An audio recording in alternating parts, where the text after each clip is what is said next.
back to the channel yet again, and this is part 2 of my bowl prediction series for 2024, and this is basically, yes, a series of bowl predictions. Yesterday part 1, so go and check out part 1 if you haven't already. I give away 5 bowl predictions in each series, so yep, part 1 had 5. Right now part 2 is going to have 5, and tomorrow on Sunday part 3 I'll have 5 as well, so yeah, bit of a variety there. But yeah, look, as the series goes on, you know, the predictions I make get bolder and bolder, so I made sure of that. You know, part 1 had bold predictions, but probably not as bold as the ones that I've got right now for part 2. So yeah, sit back and enjoy, because yeah, it's going to get a bit bolder, I think, here. But before I start, as always, like this video, and please do subscribe to the channel if you haven't already. We're currently at 3,820 subs, around that sort of mark, so yeah, hopefully 3,850 by, let's go, hopefully the end of January to early February. Could be wishful thinking, but look, if it gets close to that, I'll be happy. But yeah, that's the current channel goal.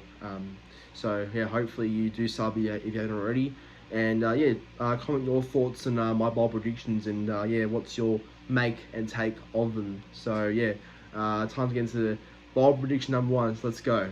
Okay, bold prediction number 1, and it's very bold because anyone can play for State of Origin. Like each year, there's always someone new that can come up and play for their state out of nowhere, and it's a very hard thing to predict because it can be literally anyone. But I'm going to say the very bold one is that Josh Curran will make his New South Wales debut for the Blues in 2024.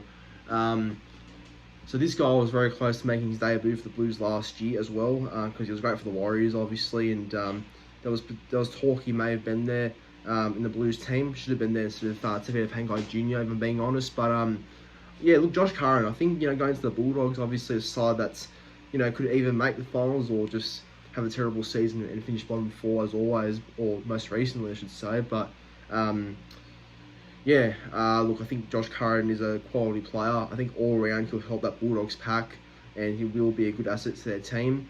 And I think Michael Maguire will see that, and I think Madge will pick Josh Curran off the bench in game 1, or it doesn't have to be game 1, it can be game 2 or game 3, but I reckon he'll get an early look in. And I think Madge won't hold back and give him a debut, because I remember seeing Michael Maguire's interview, and he says he'll pick players based on form, not due to popularity or whatever. I guess he wouldn't base it on. But yeah, look, I think Josh Curran is a fair chance of making his debut for the Blues in 2024, and I reckon he will. I think Josh Curran will get a Blues jersey. Hopefully my other mate Ola Kawatu can get a Blues jersey too. But yeah, look, I think Josh Curran will win a New South Wales Blues jersey, and he'll don it for 2024.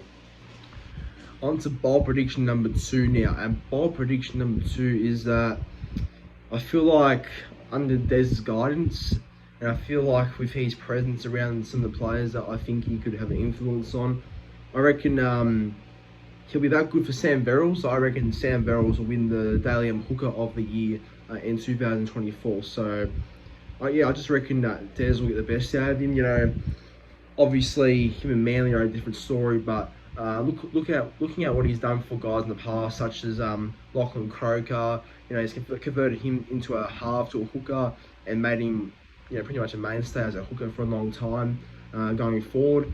You know, he's helped guys like Michael Ennis be at the top of their game when he was coaching Bulldogs.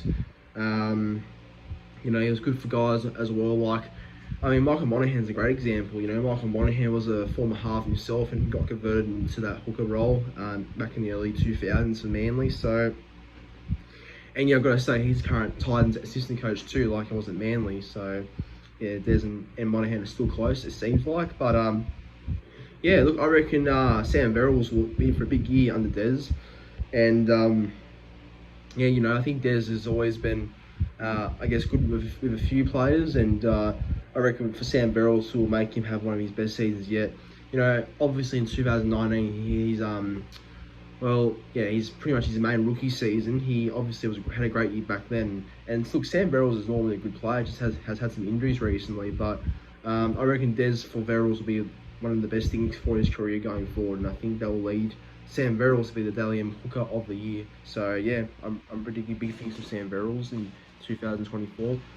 Okay, on to bold prediction number 3, and bold prediction number 3 is someone that I guess has had a, inconsistent time in football, if I'm being honest, but is a great player on his day, and I think deserves a lot of respect for what he does. But I will go with Cody Walker to be the player of the most try assists in 2024. I know last year I said Latrell Mitchell for most try assists, and that didn't really go all too well, but I think with Cody Walker, he'll mainly have the ball a bit more, I feel like, and I think that he'll stand up and he will have a big year, because if South Sydney are to be back in the top 8, it's on the back of Cody Walker, I feel like, and obviously Latrell as well, but I think Cody Walker is going to be the guy that really steps up and really shows why he is still known as one of the best 5'8s in the game, and also it helps his case of being the next Blues 5'8 too. But yeah, I feel like he'll get most try assists in 2024, and like he's never been far from being the top try assist player too. Like he's always very close. He always is like top 5 or at least top 10 somewhere, and he always gets over 15 try assists, I feel like, every year. So yeah, I think this is the year where he'll become number 1 in try assists. On to bold prediction number 4, and bold prediction number 4 is that the Bulldogs will win 3 straight games this year at some point. So it's been a while since the Bulldogs have been able to win 3 games in a row, let alone 2 in a row, if I'm being honest. But yeah, look, I think this year they'll eventually get there. I think the Bulldogs are capable of getting a few wins on the trot. I don't know against which clubs they'll be in, but I do think though they'll win 3 in a row at some stage, because it has been a while since they've been able to do that. So yeah, I think the Bulldogs will at least win 3 games at one stage of the year. So when that is, I don't know, but I'm predicting that to happen. So Bulldogs will win 3 straight games in 2024. And 5th and finally, the big one, and I left it to lucky last. And this one is who I believe will win the Dally M in 2024. So yeah, Dally M for 2024. I am predicting that Scott Drinkwater will take out the Dally M medal for 2024. So, yeah, okay, I'll explain it, because I think last year he was a bit unlucky with injury and stuff and missed a few games with suspension too. And yeah, look, I think he was close this year as well, despite missing a few games in 2023. Gotta remember the year before, in 2022, he was a gun and played fantastic footy back then too. So yeah, and he's always been a talented player, Drinkwater. He's signed at the Cowboys for a long time. And no, look, I think if Cowboys were to be good this year, it's on the back of Scott Drinkwater. So I reckon Scott Drinkwater will claim the Dally M Player of the Year. And yeah, I think he'll be in for a big year, Scott Drinkwater, personally. So I'm liking Drinky for Dally M Player of the Year.